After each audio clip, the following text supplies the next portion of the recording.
ఉండడు, ఒక కొడుక్కి అంతకంటే అద్భుతమైన తండ్రి ఉండడు, ఒక భార్య కంటకంటే అద్భుతమైన భర్త ఉండడు, ఒక మనవడికి మనవరాలకి అంతకంటే గొప్ప తాత ఉండడు.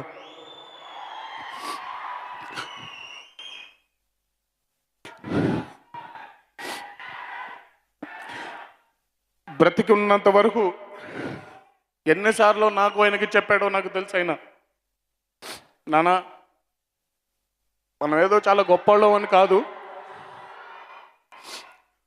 ఒక మహానుభావుడు కడుపున నేను పుట్టాను, నా కడుపున మీరు పుట్టారు.